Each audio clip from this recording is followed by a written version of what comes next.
Tudo bem. Boa noite, amigos. Sejam todos bem-vindos. Nós estamos dando início à terceira aula da classe Bíblica Verdade. Esse que é o módulo 3 da classe bíblica, né? Então, vamos orar. Peço que você feche seus olhos e eleve o pensamento a Deus. Oremos. Senhor, nosso Deus, nosso Pai, muito obrigado, Senhor, por estarmos aqui reunidos mais uma noite. Louvado seja o Senhor, meu Deus, porque temos vida, saúde, e o Senhor nos deu o desejo de estarmos aqui para juntos estudarmos a Tua Palavra.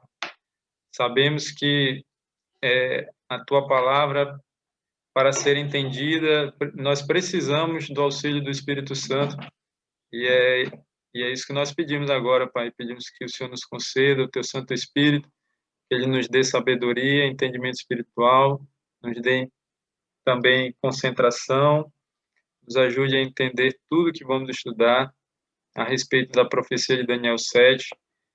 E, acima de tudo, peço que o Espírito Santo abra o nosso coração para que nós possamos atender a tudo que nós vamos aprender aqui. Nós te pedimos essas bênçãos espirituais e também pedimos perdão dos nossos pecados, que o Senhor transforme e nos salve para o teu reino, meu Deus. Nós te pedimos todas essas bênçãos e agradecemos no nome do Senhor Jesus. Amém.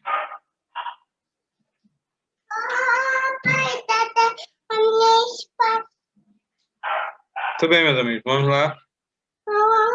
Vou compartilhar aqui com vocês o slide, tá?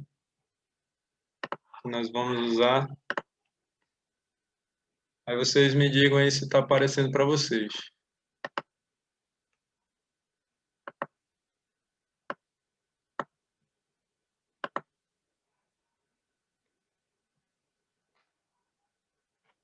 Está aparecendo?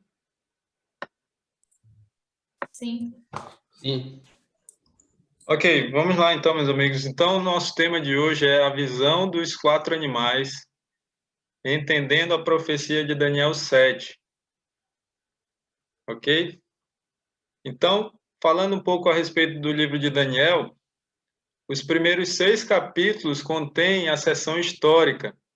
Então, o capítulo 1 fala da história do cativeiro, né, quando Daniel e seus 3 amigos foram levados, e outros judeus, né, foram levados cativos para a Babilônia. No capítulo 2, nós encontramos o sonho com uma estátua, que foi o tema da nossa primeira aula, né? No terceiro capítulo, a história da fornalha de fogo, como Deus livrou Sadraque, Mesaque e Abednego, né? Dali da morte certa, e Deus recompensou a fidelidade deles ali. No quarto capítulo, nós vemos a loucura do rei Nabucodonosor, como Deus humilhou Nabucodonosor, e isso foi muito importante para a conversão dele. No quinto capítulo, a queda de Babilônia, e no sexto capítulo, a história de Daniel, quando foi jogado na cova dos leões. Então, essa é a parte histórica do livro de Daniel. Agora vem a sessão profética, são os capítulos 7 a 12. Daniel tem 12 capítulos, então temos aí essa divisão no livro de Daniel.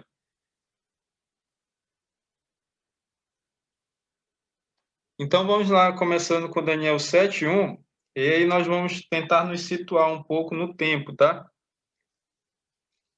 Então Daniel 7 contém a segunda visão do livro, são 4 visões, nós vamos estudar as 4 aqui. Essa é a segunda visão. Então vamos lá para o verso 1. Daniel 7:1 diz: No primeiro ano de Belsazar, rei da Babilônia, teve Daniel um sonho e visões ante seus olhos, quando estava no seu leito. Escreveu logo o sonho e relatou a suma de todas as coisas. Então, assim começa o capítulo 7 de Daniel. Veja, quando que Daniel teve esse sonho? No primeiro ano de Belsazar, rei da Babilônia. E quem era Belsazar, né? Belsazar era neto de Nabucodonosor, tá?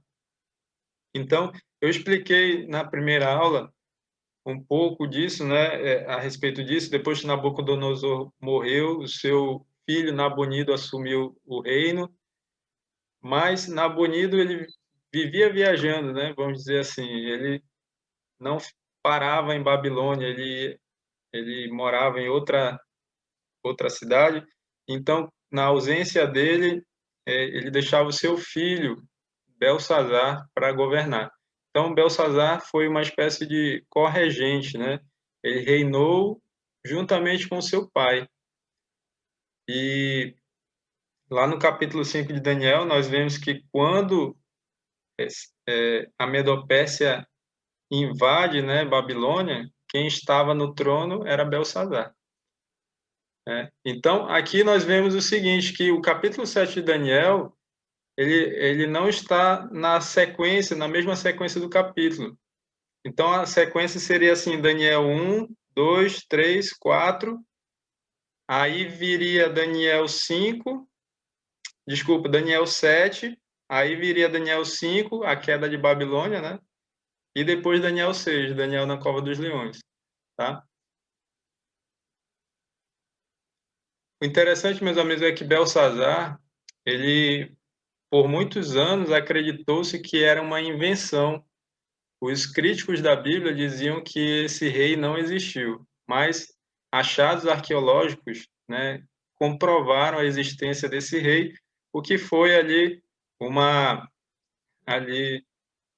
um, uma prova da veracidade histórica da Bíblia, né? Mostrando que a Bíblia realmente é a palavra de Deus, tudo que está na Bíblia é verdadeiro. Vamos ver agora o que Daniel viu nessa segunda visão, verso 2 a 14. Vamos lá, uma leitura um pouco longa, vou tentar ler aqui uma velocidade maior para a gente ganhar tempo, tá? Falou Daniel e disse: Eu estava olhando durante a minha visão da noite, e eis que os quatro ventos do céu agitavam o mar grande. Quatro animais grandes, diferentes uns dos outros, subiam do mar. O primeiro era como leão, tinha asas de águia. Enquanto eu olhava, foram-lhe arrancadas as asas. Foi levantado da terra e posto em 2 pés como homem, e lhe foi dada a mente de homem. Continuei olhando, e eis aqui o segundo animal, semelhante a um urso, o qual se levantou sobre um dos seus lados. Na boca, entre os dentes, trazia 3 costelas, e lhe diziam: Levanta-te e devora muita carne. Depois disto, continuei olhando, e eis aqui outro, semelhante a um leopardo, e tinha nas costas 4 asas de ave. Tinha também este animal 4 cabeças, e foi-lhe dado domínio. Depois disto, eu continuava olhando nas visões da noite, e eis aqui o quarto animal, terrível, espantoso e sobremodo forte, o qual tinha grandes dentes de ferro. Ele devorava e fazia em pedaços e pisava aos pés do que sobejava. Era diferente de todos os animais que apareceram antes dele, tinha 10 chifres. Estando eu a observar os chifres, desculpa, eis que entre eles subiu outro pequeno, diante do qual 3 dos primeiros chifres foram arrancados, e eis que neste chifre havia olhos como os de homem, e uma boca que falava com insolência. Continuei olhando, até que foram postos nos tronos, e o ancião de dia se assentou. Sua veste era branca como a neve, os cabelos da cabeça como a pura lã. O seu trono eram chamas de fogo, e suas rodas eram fogo ardente. Um rio de fogo manava e saía de diante dele. Milhares de milhares o serviam, e miríades de miríades estavam diante dele. Assentou-se o tribunal e se abriram os livros. Então estive olhando por causa da voz das insolentes palavras que o chifre proferia. Estive olhando e vi que o animal foi morto, e o seu corpo foi desfeito e entregue para ser queimado. Quanto aos outros animais, foi-lhes tirado o domínio, todavia foi-lhes dada prolongação de vida por um prazo e um tempo. Eu estava olhando nas minhas visões da noite, e eis que vinha com as nuvens do céu um como filho do homem, e dirigiu-se ao ancião de dias e o fizeram chegar até ele. Foi-lhe dado domínio e glória e o reino, para que os povos, nações e homens de todas as línguas o servissem. O seu domínio é domínio eterno, que não passará, e o seu reino jamais será destruído. Uma leitura um pouco longa, mas necessária para que a gente compreenda bem o estudo de hoje. Então, essa foi toda a visão ou o sonho que Daniel teve, tá? Então, existem algumas palavras em profecia que elas não são literais, elas têm um significado. A palavra ventos, por exemplo, ela é simbólica. Você encontra lá no verso 2. falou Daniel e disse: Eu estava olhando durante a minha visão da noite, e eis que os 4 ventos do céu agitavam o mar grande. Então, quando aparecem em uma visão simbólica, ventos indicam guerras, destruição. Eu expliquei um pouco sobre isso no sermão que eu fiz, que tem como título O que vem depois da Covid-19. Então, quem assistiu sabe que eu fiz ali uma explicação a respeito do simbolismo da palavra ventos, e quem não assistiu, eu convido a assistir essa mensagem, porque é muito importante, tá? Mas você entendeu o que significa ventos. Então, de onde nós tiramos isso? Esse aqui é um exemplo, né? O significado de uma palavra profética tem que ser encontrado na própria Bíblia, tá? Então, Jeremias 49:36 diz: Trarei sobre Elão os 4 ventos dos 4 ângulos do céu e os espalharei na direção de todos estes ventos, e não haverá país onde não venham os fugitivos de Elão. E aí, se você ler o contexto, você vai ver que Deus estava falando de um juízo sobre essa cidade chamada Elão. Então, Deus traria sobre Elão um juízo, guerras, destruição, tá? Então, esse é o significado da palavra ventos em profecia. E mar, que significa mar? Isaías 17:12 diz: Ai do bramido dos grandes povos que bramam como bramam os mares, e do rugido das nações que rugem como rugem as impetuosas águas. Então, veja, aqui Deus compara povos com mares e nações com águas, tá? E esse símbolo, né, essa palavra, aliás, ela fica bem claro o significado dela quando a gente vai aqui para Apocalipse 17:15, e diz assim: Falou-me ainda, as águas que viste, onde a meretriz está assentada, são povos, multidões, nações e línguas. Então tá bem claro aí, né, que a palavra mar ou águas em profecia significam povos, nações, tá bom? Então, meus amigos, o que nós encontramos na profecia de Daniel 7 é uma visão, é um paralelo com a visão de Daniel 2.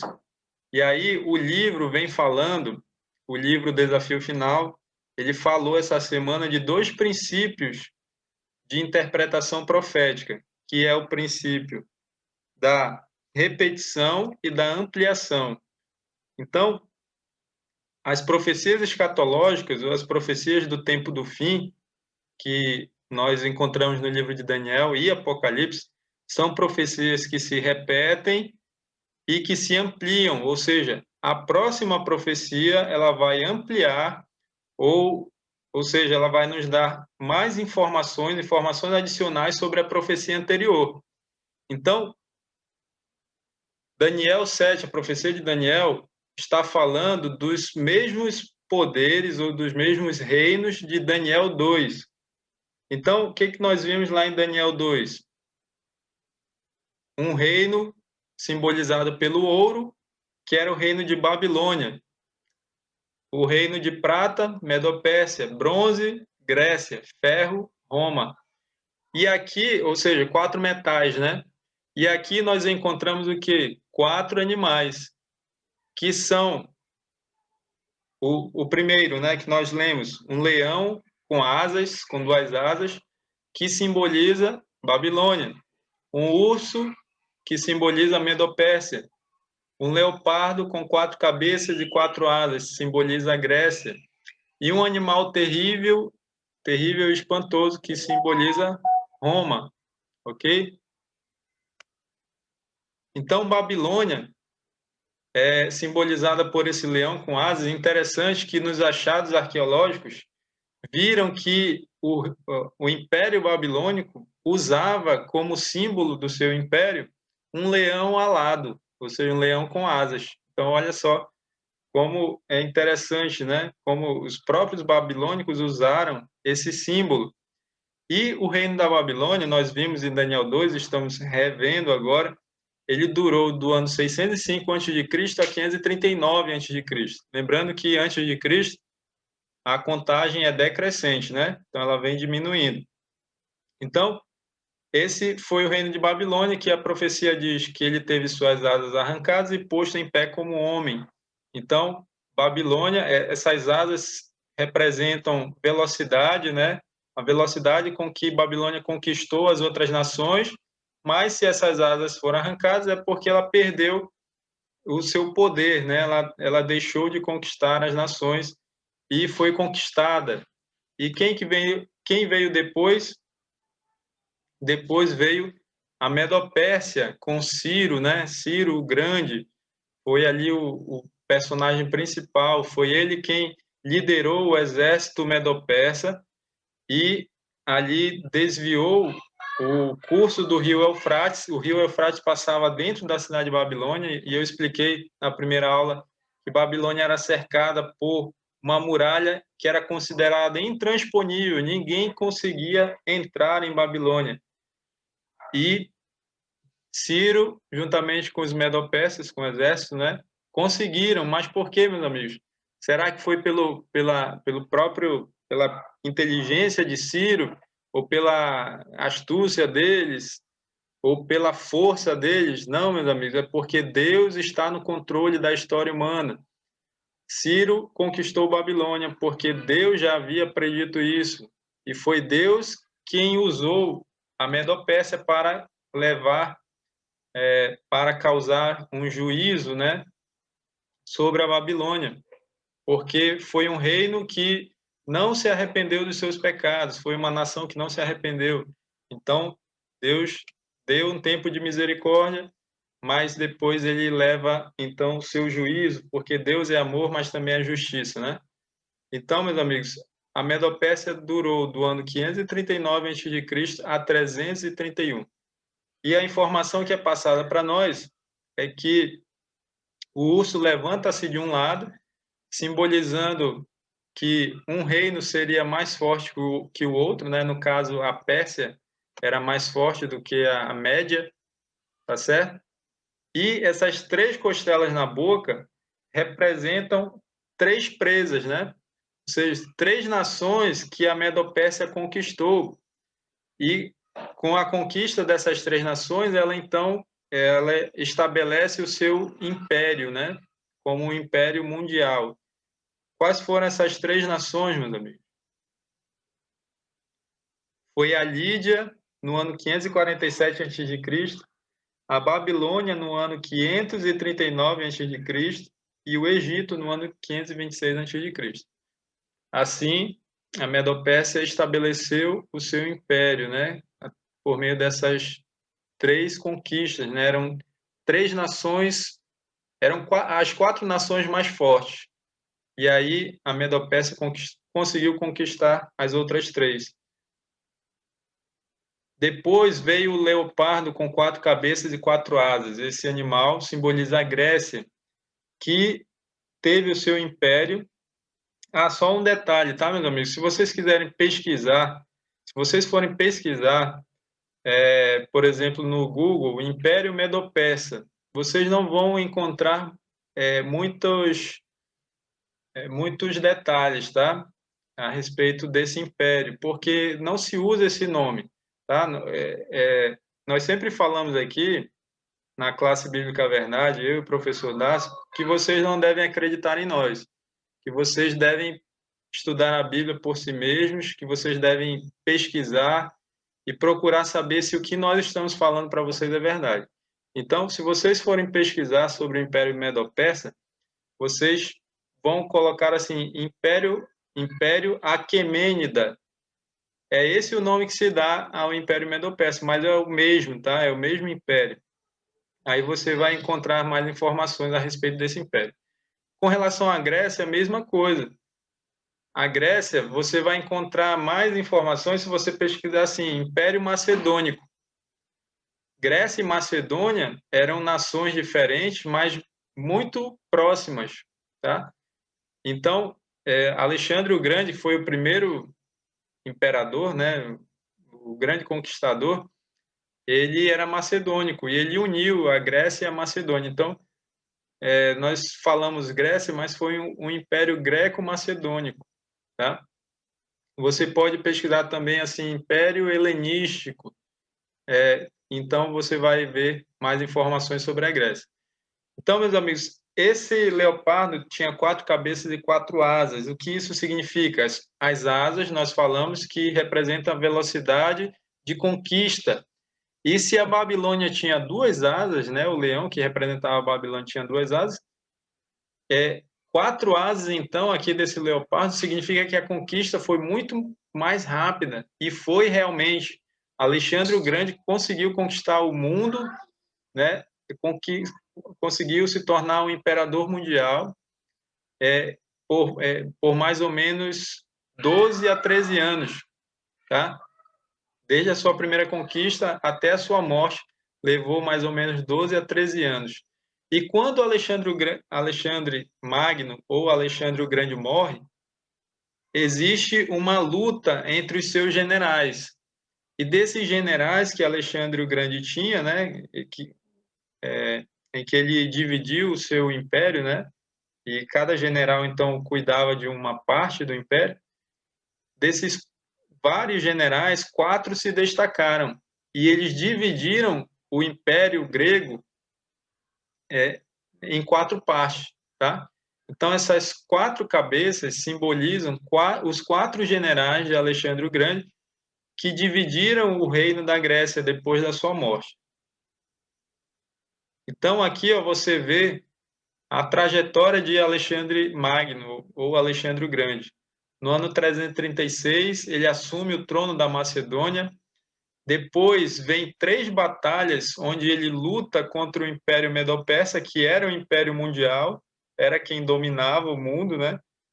Foram as batalhas de Grânico, de Isso e de Gaugamela. Essa foi a última, né? As três vezes que eles se enfrentaram, os gregos venceram. Então, ainda no ano 331, Alexandre funda Alexandria, né? Então é uma homenagem a si mesmo, né? O nome de Alexandria vem do seu nome. E depois ele estabelece a capital do seu império em Babilônia, mas nesse mesmo ano, no ano 323, ele morre tendo apenas 33 anos, né? Então, veja como foi rápida a trajetória de Alexandre o Grande. Então,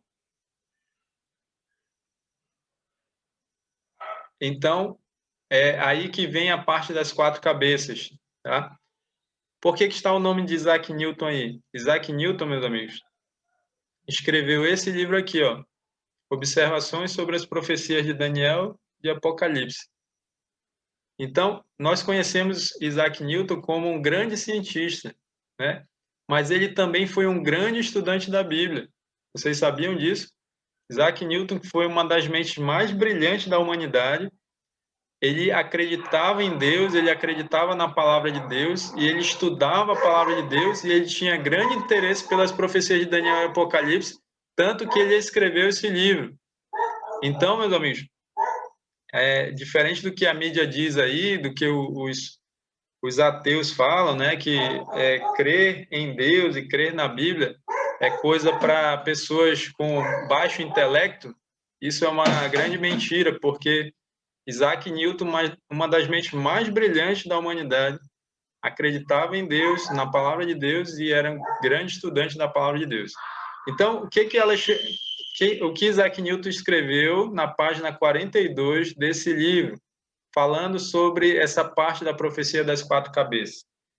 Ele diz que o Império Grego foi dividido em 4 partes, e ele dá o nome dos 4 generais, o nome deles, Ptolomeu, Cassandro, Lisímaco, Seleuco. E aí tem as partes que cada um ficou, né? Ptolomeu ficou com o Egito, Palestina e parte da Síria, Cassandro ficou com a Macedônia, Lisímaco ficou com a Trácia e parte da Ásia Menor, e Seleuco ficou com parte da Ásia Menor e parte da Síria e as regiões mais ao Oriente. Então, meus amigos, esses 4 homens são as 4 cabeças do leopardo. Olha só como a profecia é precisa. E aí vem o animal que de tão diferente Daniel nem consegue classificar. Ele diz que os outros eram semelhantes a animais que ele conhecia, mas esse ele não conseguiu classificar, ele não conseguiu encontrar um animal parecido com o quarto. Então ele diz que esse animal era terrível, espantoso e sobremodo forte. Está lá no verso 7, Daniel 7:7. Ele diz também que esse animal tinha grandes dentes de ferro. Isso aqui já é uma dica para a gente saber quem era o quarto animal, né? Qual era a nação que era simbolizada pelo ferro lá na profecia de Daniel, Daniel 2, né? Do sonho de Nabucodonosor? Era Roma, né? Então, aqui fala que ele devorava, fazia em pedaços, mostrando a força do Império Romano, né? Que realmente foi o império mais forte, né? Militarmente, mais forte do que todos os outros. E ele era tão forte, né? Que ele durou do ano 168 a.C. até o ano 476 depois de Cristo. Então foi o império com maior duração desses quatro, né? Porque depois vem um outro reino que nós vamos já ver. Esse animal era diferente dos outros animais e ele tinha 10 chifres.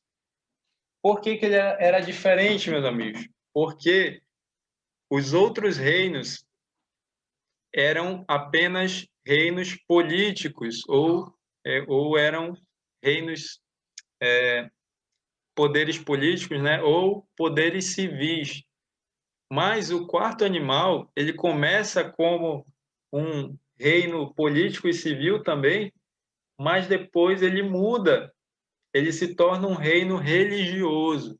Nós vamos já chegar nessa parte aqui da profecia, tá bom? Alguém gostaria de fazer alguma pergunta até aqui?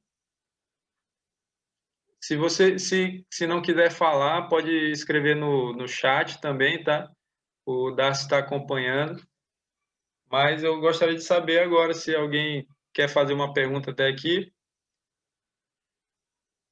Fica à vontade, tá? É o tempo que eu vou tomar uma água aqui.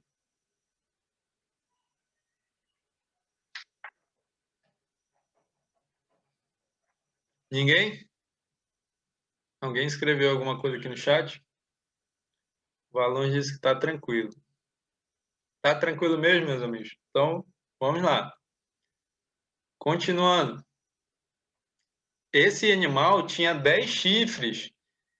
E olha só que interessante, esses 10 chifres,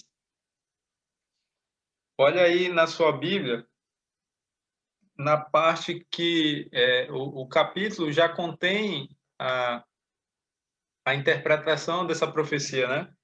Então veja aí no verso 23, tá?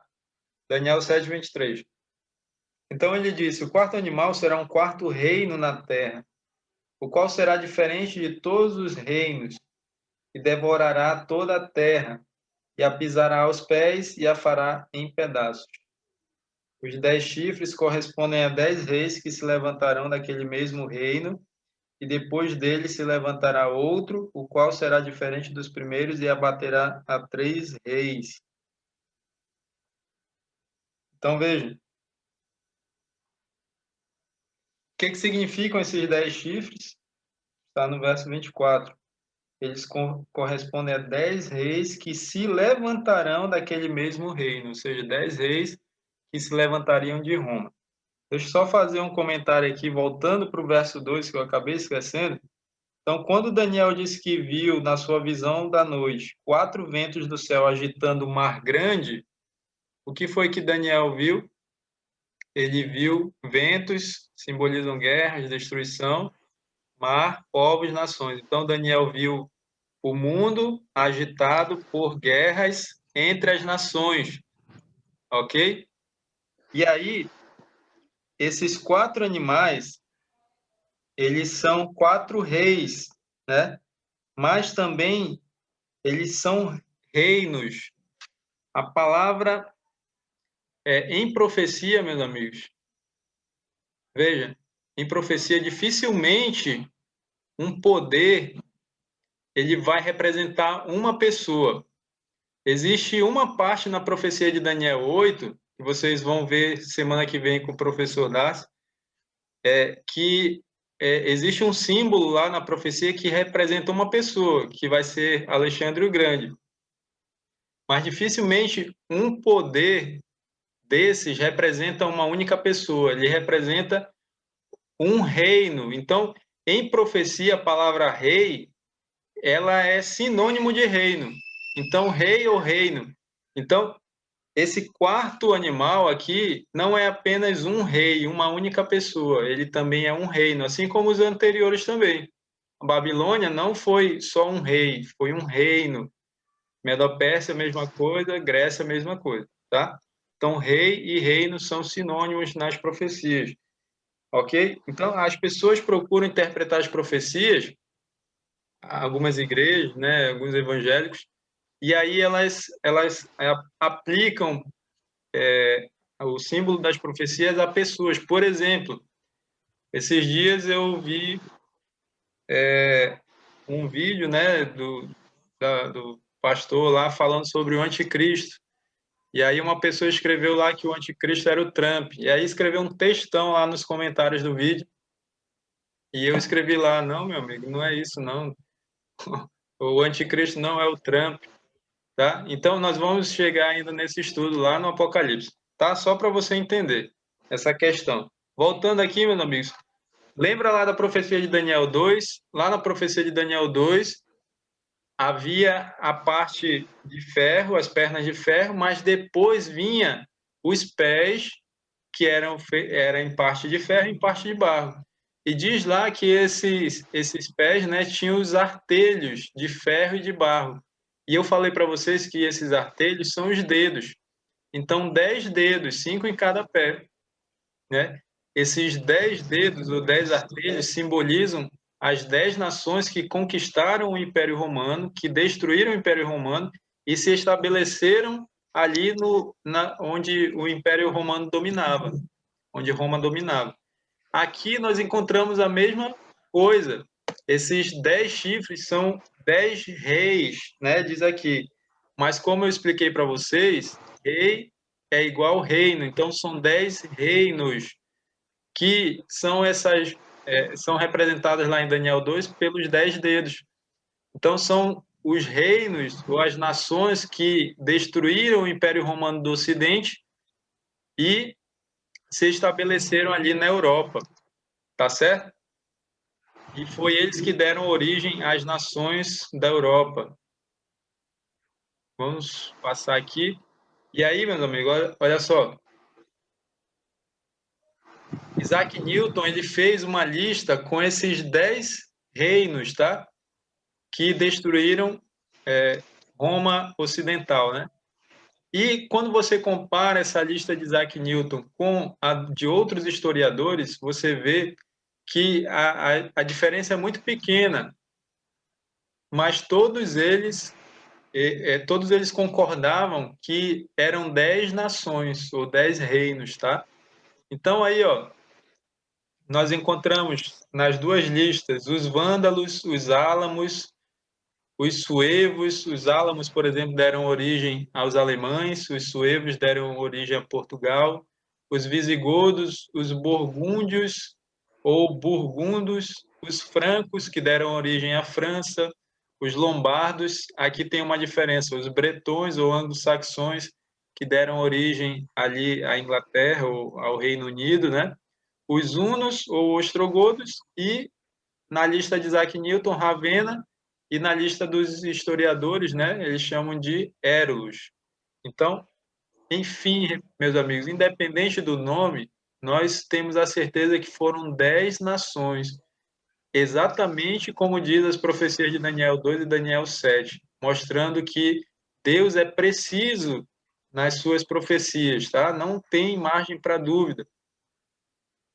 E aí, meus amigos, nessa profecia surge um novo detalhe, que é o chifre pequeno, que nós vimos lá no verso 8, né? Um chifre. Vamos ler o verso 8. Estando eu a observar os chifres, eis que entre eles subiu outro pequeno, diante do qual 3 dos primeiros chifres foram arrancados. Guarde essa informação, ela é muito importante. Dos 10 chifres, 3 foram arrancados por esse chifre pequeno que surgiu no meio dos 10, tá certo? E eis que neste chifre havia olhos como os de homem e uma boca que falava com insolência. Vê o verso 20 agora. E também a respeito dos 10 chifres que tinha na cabeça e do outro que subiu, diante do qual caíram 3, daquele chifre que tinha olhos e uma boca que falava com insolência e parecia mais robusto do que os seus companheiros. Então, a profecia de Daniel 7 apresenta um novo detalhe, que é esse chifre pequeno. Veja como a profecia ela vai se ampliando, porque na profecia da estátua, do sonho de Nabucodonosor, não existe esse elemento do chifre pequeno, tá certo? Mas aqui a profecia de Daniel 7 amplia e mostra esse chifre pequeno. Mas o que é esse chifre pequeno?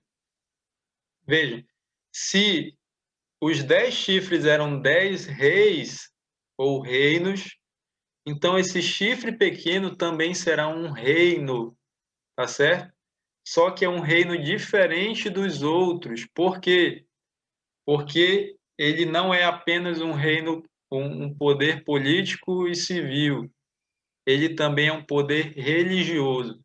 E como é que nós podemos ter certeza disso? Como é que nós podemos identificar quem é esse chifre pequeno?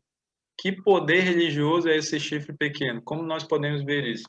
Então vamos lá. Vejam, aqui nós vemos várias características que foram retiradas do próprio capítulo. Nós não vamos ver todas, mas vamos ver algumas delas, as principais. Por exemplo, esse chifre surgiu do quarto animal. Então, esse reino, representado pelo chifre pequeno, ele tem que vir de Roma, porque o quarto animal é Roma. Ele surge no meio dos 10 chifres, ou seja, ele surge no meio dessas 10 nações que conquistaram Roma. No verso 24 diz que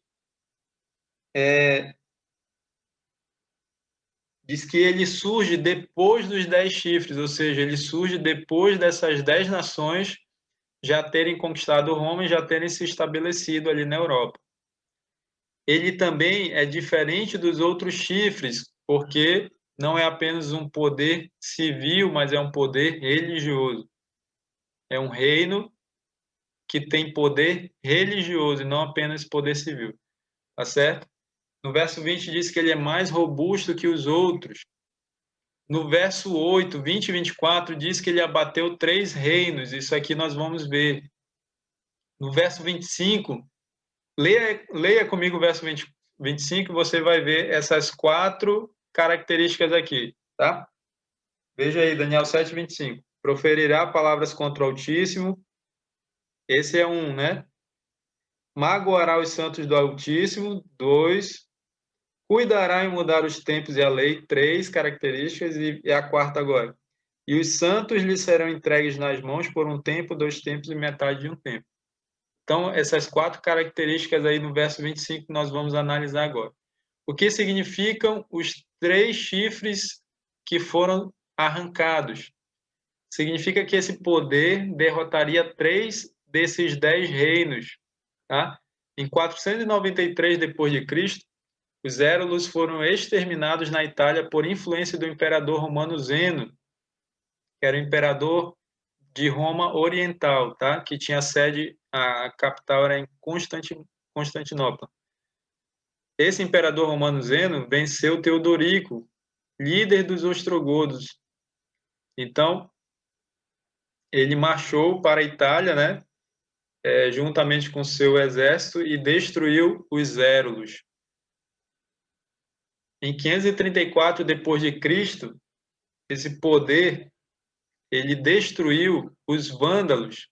Os vândalos desapareceram como a neblina após a batalha de Trimacaron, no norte da África, contra o exército romano liderado por Belisário, a mando do imperador romano Justiniano, imperador romano do Oriente. E o último reino dos 3 foram os ostrogodos. Os ostrogodos cercaram Roma num contra-ataque com 150 mil homens no ano 536. Eles bloquearam os 14 aquedutos que levavam água para a cidade. A água jorrando para fora formou pântanos nos quais surgiram mosquitos da malária, produzindo uma epidemia fatal para os ostrogodos, os quais foram depois facilmente derrotados pelo exército de Belissário. Isso no ano 538 depois de Cristo. Então, o que esses três reinos tinham em comum, meus amigos? Por que eles foram destruídos pelo chifre pequeno? Porque eles eram reinos arianos. Os reinos arianos, eles não criam em Jesus Cristo, portanto, eles não aceitavam a liderança desse poder religioso. Então, por isso que eles foram destruídos. Esse poder religioso se utilizou se utilizou do Estado, né, do exército das nações ali, dos países da Europa, para destruir esses reinos, tá bom? E guarde esse ano aqui, ó, 538 depois de Cristo, depois nós vamos falar nele, ele é muito importante. Então está aí, ó, como ficou a divisão entre os 10 reinos, e aí, marcado com o X, você vê os 3 reinos que foram destruídos. Inclusive, os Érulos, eles tinham se estabelecido lá na Itália. Olha ali a botinha da Itália. E aí, esse poder religioso, nós vimos que ele tem que se estabelecer, ele tem que vir de Roma, do quarto animal. Então, ele se estabeleceu em Roma, tá certo? Outra característica, proferirá palavras contra o Altíssimo, está no verso 25. Segundo Tessalonicenses 2,4 diz, falando sobre o anticristo. E o anticristo, o verdadeiro anticristo, já que eu citei, né, eu falei do anticristo, ele é o próprio chifre pequeno, tá? E como é que ele cumpre a profecia, proferirá palavras contra o Altíssimo? Lá em 2 Tessalonicenses diz, o qual se opõe e se levanta contra tudo que se chama Deus ou é objeto de culto, a ponto de assentar-se no santuário de Deus, apresentando-se como se fosse o próprio Deus. Então, esse poder religioso, ele se opõe e se levanta contra tudo que se chama Deus ou é objeto de culto. Esse poder religioso, ele se assenta no santuário de Deus, apresentando-se como se fosse o próprio Deus. Então, nós vamos ver as características, depois nós vamos concluir quem é esse poder.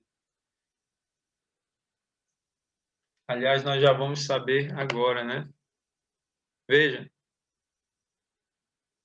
esse aqui é um texto que foi retirado de escritos da Igreja Romana, tá? O que a Igreja Romana fala sobre o Papa? O Papa é de tão grande dignidade, tão excelso, que não é um simples homem, que não é um simples homem, mas como se fosse Deus e o vicário de Deus. O Papa é como se fosse Deus na terra, único soberano dos fiéis de Cristo, chefe de reis com plenitude de poder. Então, meus amigos, vejam, os próprios escritos da Igreja Romana dizem que o Papa é como se fosse o próprio Deus na terra. Então, não sou eu que está falando. E aqui eu quero fazer um parênteses, meus amigos.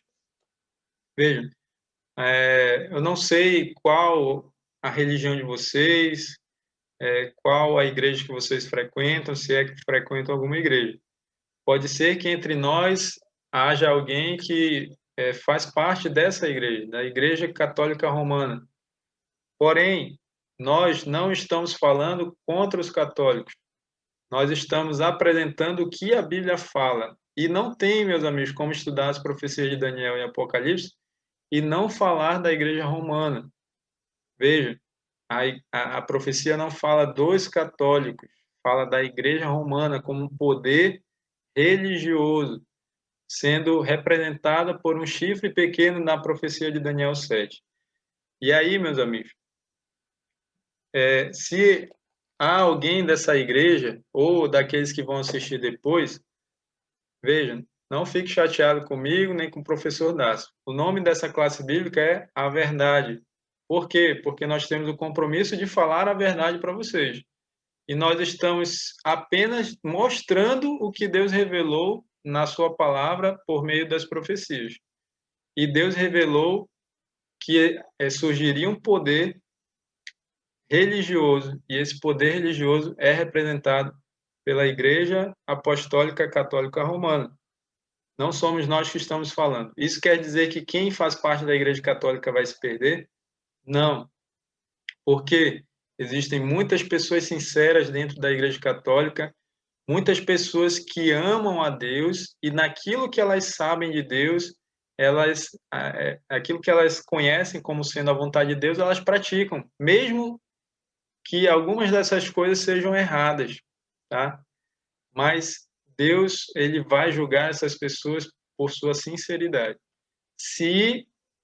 Vejam, se elas não tiveram a oportunidade de conhecer a verdade, tá? Esse sim é muito importante. Então, meus amigos, vamos fechar o parênteses agora e vamos voltar aqui.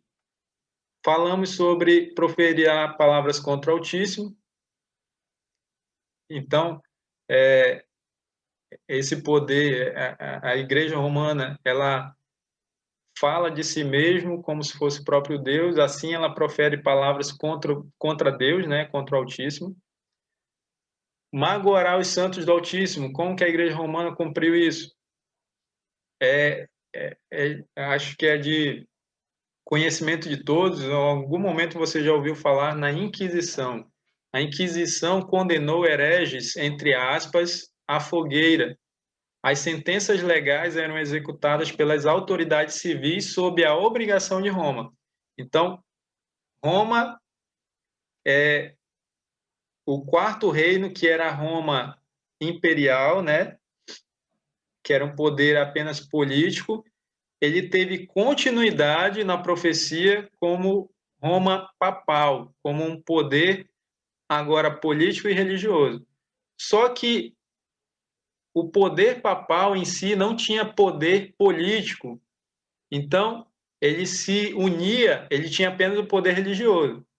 Então, para ter o poder político, ou seja, para ter ao seu comando exércitos, né, ele se uniu aos países, né? Ele se utilizava, melhor dizendo, do poder político, do poder civil, do exército das nações da Europa, ok? E isso, quem comandava era o Papa, tá certo?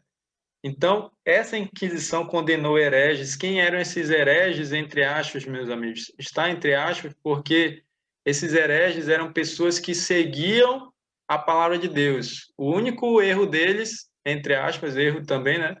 Era seguir a palavra de Deus. E por isso muitos foram condenados à fogueira, muitos foram lançados lá no Coliseu Romano, né?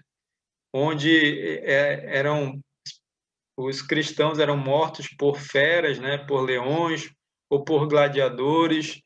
Então, muitos cristãos foram mortos por esse poder religioso, né, representado pelo chifre pequeno. Assim, ele magoou os santos do Altíssimo e cuidará em mudar os tempos e a lei. Veja, Daniel 2:21 diz que é Deus quem muda o tempo. Ou seja, é Deus quem muda o curso da história, é Deus quem está no controle da história. Mas esse poder religioso, ele tentou mudar os tempos e tentou mudar o curso da história, mas ele não pode, porque Deus é soberano. Então é Deus quem está no controle da história. Ele também cuidaria em mudar a lei.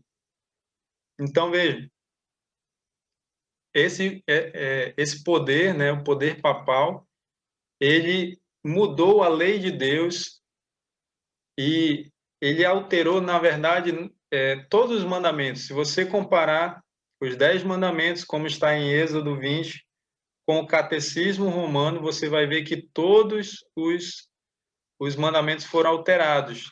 Nem que tenha sido uma coisinha pequena, uma palavrinha, uma letra, mas existem dois que foram 8 parecem muito com o que diz os 10 mandamentos, mas tem dois que foram totalmente mudados, que foi o segundo mandamento. O que fala o segundo mandamento? Não farás para ti imagem de escultura, não as adorarás, nem lhes darás culto. Resumindo, né, que o mandamento é maior. Esse mandamento foi retirado da lei de Deus e no catecismo romano ele foi totalmente excluído. O quarto mandamento diz: lembra-te do dia de sábado para o santificar. E aí o mandamento continua. E ele foi mudado para guardar domingos e festas. E aí, como eles tiraram o segundo mandamento, então ficou 9 no lugar de 10. Para ficar 10 novamente, eles fizeram uma jogada. Eles pegaram o 10º mandamento e dividiram em 2. O 10º mandamento diz: não cobiçarás a casa do teu próximo, não cobiçarás a mulher do teu próximo. Aí eles dividiram em 2. Ficou não cobiçar a mulher do próximo, se eu não me engano, e eu esqueci. Mas foi dividido. Mas eles pegaram esse e ficou dividido. Depois eu relembro aí, eu passo para vocês lá no grupo, tá bom? Vou mandar a imagem contendo os 10 mandamentos segundo a Bíblia e os 10 mandamentos segundo o catecismo. Tá bom, meus amigos? Alguém tem alguma pergunta até aqui? Nós vamos para a parte final já estamos chegando no final. Essa é a última característica que nós vamos ver do chifre pequeno, porque diz que esse poder, ele... Deixa eu encontrar aqui o texto, o verso 25, o finalzinho dele. E os santos lhe serão entregues nas mãos por um tempo, 2 tempos e metade de um tempo. Ou seja, os santos, os filhos de Deus, seriam entregues nas mãos desse poder, do poder papal, por um tempo, 2 tempos e metade de um tempo. Nós já falamos sobre a perseguição, né, que o poder papal fez, né, contra os cristãos, contra os santos. E essa perseguição duraria esse período profético de 3 anos e meio. Tá? Por que 3 anos, se aqui a profecia diz tempo? Porque tempo, em profecia, a palavra tempo significa anos. Onde é que eu vejo isso? Lá em Daniel 11.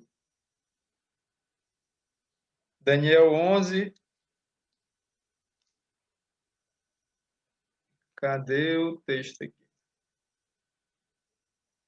O verso 13.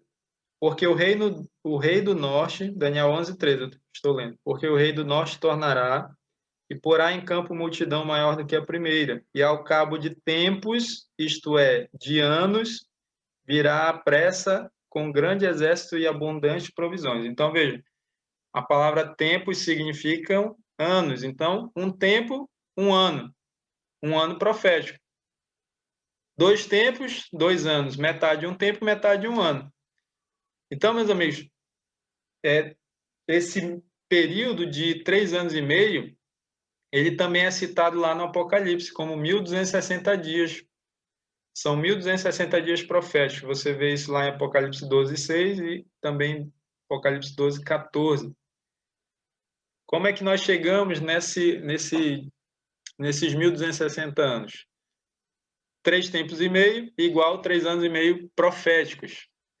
3 anos e meio proféticos, multiplicando por 360 dias, considerando que um ano tem 360 dias, tá? E essa quantidade de dias para um ano, ela não é devido ao calendário judaico, como alguns dizem, como eu dizia antes, né? Mas eu descobri que só na Bíblia, só na profecia, que um ano representa 360 dias, tá? Então, 3 anos e meio multiplicado por 360 dias, Deus se utiliza na profecia de 360 dias para um ano profético, tá bom? Então, fazendo essa multiplicação dá 1.260 dias. Esse é o princípio que nós chamamos dia-ano, tá? Então, onde é que nós nos baseamos para chegar a essa conclusão? Que um dia é igual a um ano profético. Um dia na profecia é igual a um ano profético. Um dia na profecia é igual a um ano literal, desculpa. Lá em Números 14, 34 e Ezequiel 4, 6 e 7. Você pode ler depois. Então, meus amigos, 1260 dias proféticos são 1260 anos literais. E quando que durou esse tempo? Quando começou e quando terminou? 538 depois de Cristo inicia a contagem dos 1360 anos, 1260 anos. O que aconteceu nesse ano? Nós vimos, eu pedi para você gravar aquela data, né, o ano. Nós vimos que os ostrogodos foram eliminados. Foi o terceiro reino que foi eliminado pelo poder papal. E assim, o bispo de Roma assumiu todo o poder ali na Europa. Ninguém mais se levantou contra ele. Eu esqueci de falar um detalhe importante, que foi o seguinte: depois da derrubada, da queda do Império Romano, Roma, o império ficou sem um líder, né? Porque o líder era o imperador. O último deles foi Rômulo Augusto, o imperador romano. E aí, o Império Romano, gigantesco, né? Ele ficou sem um líder. E por vários motivos, o bispo de Roma, ele se destacou dos outros bispos, tá? As outras cidades importantes do Império Romano também tinham bispos, mas um bispo se destacou mais que os outros. Esse foi o bispo de Roma, por vários fatores, né? E aí foi esse bispo de Roma que começou a ser chamado de pai pelos outros bispos. E pai em italiano é papa. Daí vem o nome papa. Quando a gente chama papa, estamos chamando ele de pai, né? Esse é o nome dele, né? Mas a origem foi essa. Os outros bispos, né, chamavam o bispo de Roma de pai. E daí ele recebeu o nome papa, que é pai em italiano. Então, meus amigos, depois que os ostrogodos foram eliminados, Justiniano, que era o imperador de Roma Oriental, porque o Império Romano era dividido em Império Romano Ocidental e Império Romano Oriental. O reino que foi destruído pelas 10 nações foi Roma Ocidental. Roma Oriental ainda continuou existindo depois, por um tempo. Então, Justiniano, o imperador de Roma Oriental, nomeou o bispo de Roma como chefe das igrejas. Isso no ano 538. Então, a partir daí começa a contagem dos 1260 anos, que vai até 1798. O que aconteceu nesse ano? Pio VI, o papa da época, né, foi aprisionado pelas tropas francesas ao comando de Napoleão Bonaparte. Isso aconteceu foi durante a Revolução Francesa, né? E as terras de Roma foram confiscadas. Assim, meus amigos, se cumpriu o período de 1260 anos que nós chamamos de supremacia papal. Os 1260 anos de supremacia papal foram de 538 até o ano de 1798.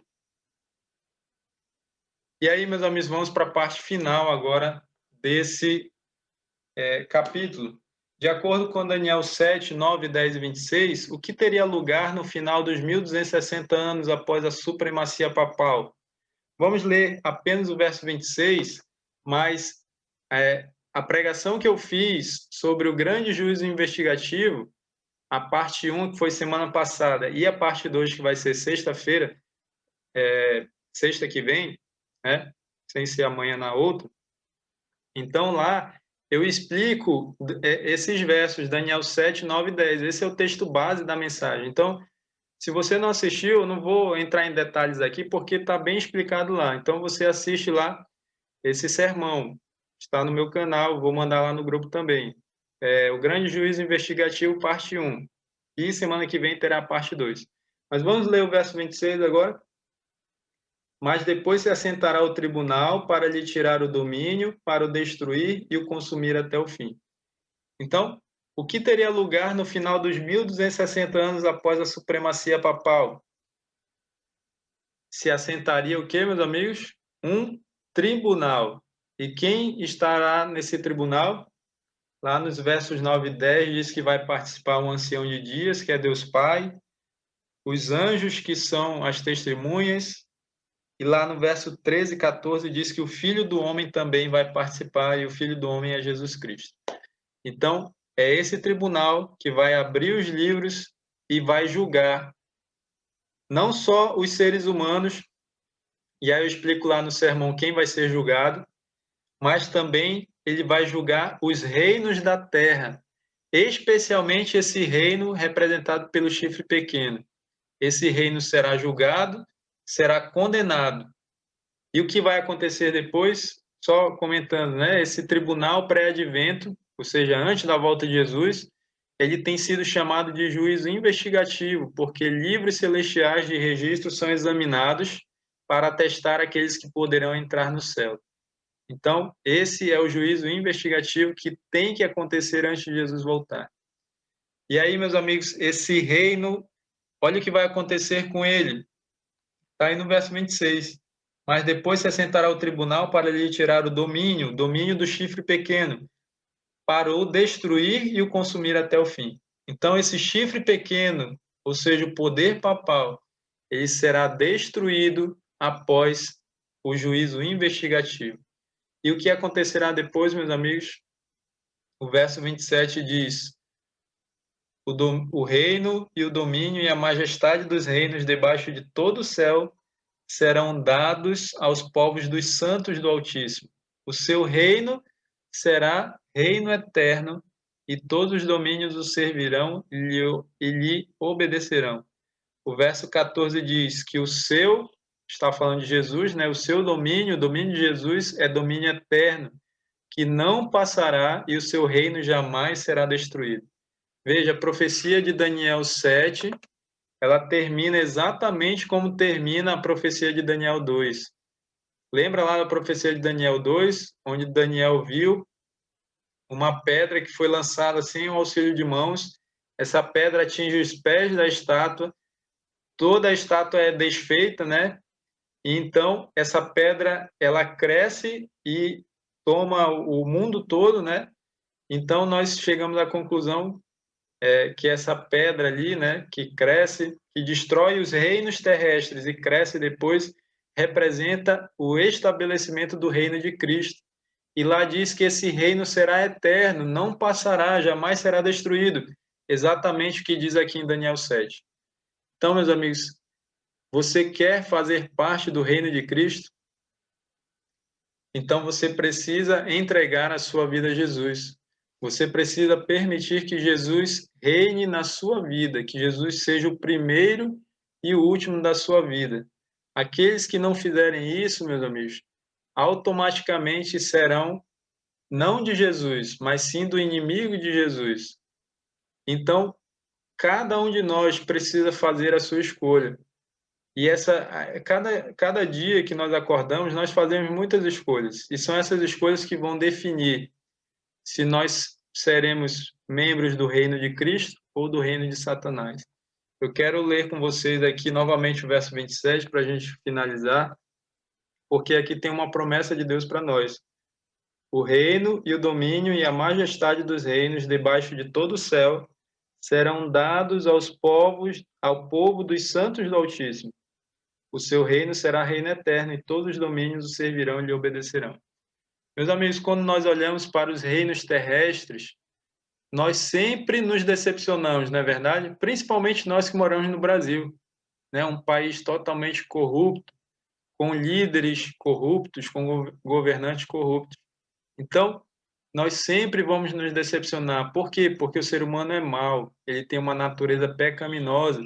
Por isso, não devemos colocar a nossa esperança em pessoas, achando que elas vão mudar o destino das coisas. Mas a nossa esperança deve ser colocada em Jesus, porque Jesus, sim, ele vai estabelecer o seu reino na terra. Esse reino será eterno e nós vamos poder pertencer a esse reino, ou seja, nós vamos viver ao lado de Jesus por toda a eternidade e nós vamos receber juntamente com Jesus o reino, o domínio e a majestade dos reinos. Essa é a promessa de Jesus para mim e para você, meus amigos. Quer você fazer parte desse reino eterno? esse reino que vai substituir todos os reinos terrestres, esses reinos corruptos, e então Jesus vai estabelecer um reino justo, onde há paz, há o amor, onde há a justiça. Então, você quer fazer parte desse reino? Entregue a sua vida a Jesus. E aí você está vendo a imagem de uma pessoa entregando sua vida a Jesus, orando a Jesus. Faça isso, meus amigos, todos os dias, em oração. Fale para Jesus: Senhor, eu quero ser teu. Eu quero fazer parte do teu reino. Eu não quero fazer parte do reino de Satanás, mas eu quero fazer parte do reino de Cristo. Por isso eu entrego meu coração ao Senhor inteiramente e eu peço que o Senhor entre no meu coração, habite no meu coração e transforme a minha vida. Tome essa decisão, meu amigo, minha amiga, faça isso todos os dias e você receberá o reino juntamente com Jesus quando ele voltar. Essa é a mensagem especial de Deus para você nessa noite. Então, que Deus abençoe você. Deixa eu ver aqui o tempo. Tem 1 hora e pouquinho, eu acho, mas porque vocês viram, tem muitos detalhes dessa profecia. Espero que tenha ficado bem claro a mensagem dessa profecia. Não é importante apenas saber o significado da profecia, mas sim também aplicar para a nossa vida. E nós fizemos uma aplicação agora no final desse estudo, né? Eu quero convidar você a fechar os olhos. Nós vamos juntos orar, falar com Deus e depois aqueles que quiserem podem continuar aqui na reunião. Se quiserem fazer perguntas, tirar suas dúvidas, podem continuar aqui. Quem quiser, quem achar que está tudo bem, compreendeu tudo, quiser se retirar, fique à vontade, tá bom? Então vamos orar. Senhor nosso Deus, muito obrigado pelo estudo dessa noite. Muito obrigado, Senhor, porque o Senhor não nos deixa às cegas, né? O Senhor nos revelou o futuro por meio dos teus servos, os profetas. O Senhor nos mostrou que esses reinos corruptos, esses reinos terrestres, não existirão para sempre, mas um dia, num futuro bem próximo, eu creio, Jesus virá e vai estabelecer o seu reino eterno aqui nessa terra. E todos aqueles que desde agora fizerem parte do reino de Cristo poderão pertencer a este reino, poderão viver eternamente ao lado de Jesus, na nova terra que ele vai criar para os seus filhos, para os santos do Altíssimo. Nos ajude a fazer parte deste grupo. Para isso, meu Deus, nos dá sabedoria, nos dá vontade, esforço, para que nós possamos fazer boas escolhas na nossa vida cada dia e que nós possamos escolher cada dia colocar a Jesus em primeiro lugar na nossa vida. Que Jesus seja o primeiro e o último na nossa vida. E que o Senhor Jesus reine não só aqui nessa terra, mas desde já reine na nossa vida, no nosso coração. E para isso nós entregamos o nosso coração inteiramente ao Senhor Jesus neste momento. E queremos fazer isso todos os dias da nossa vida, até Ele voltar. Então, é no nome do Senhor Jesus que nós concluímos essa aula, pedindo as tuas bênçãos para cada amigo que acompanhou esse estudo, para aqueles que ainda irão acompanhar. Que o Senhor continue abençoando grandemente suas vidas, não só com as tuas bênçãos materiais, mas principalmente com as tuas bênçãos espirituais. E principalmente com o teu Santo Espírito sendo derramado sobre cada um de nós. É no nome do Senhor Jesus que nós pedimos e agradecemos essas bênçãos. Amém. Então, vou me despedindo aqui de vocês, meus amigos. Que Deus abençoe todos vocês. Uma boa noite. Continuem acompanhando lá no grupo. Lá no grupo, além dos textos do livro Desafio Final, né? Eu também tenho enviado todos os dias os textos de um livro chamado Conhecer Jesus é Tudo. Eu envio lá como meditação matinal, para você usar de manhã, no culto da manhã. E eu envio uma sequência do culto para ajudar você que não sabe fazer o culto o culto familiar, o culto matinal, tem lá uma sequência, e aí você pode seguir essa sequência, aí você usa o livro como meditação, a leitura é bem rápida, tá? E é muito bom esse livro. Eu coloquei lá porque eu já li 2 ou 3 vezes esse livro e é bom demais. Me ajudou muito no entendimento da vida, do que é a vida cristã, e por isso eu resolvi compartilhar com vocês ali.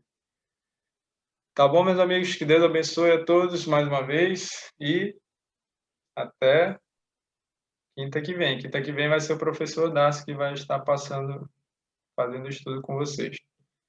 Tá? Qualquer dúvida, mande sua pergunta lá no grupo. Fique à vontade para tirar suas dúvidas lá no grupo. Se tiver vergonha, manda no privado, meu, do Darcy. Tá bom?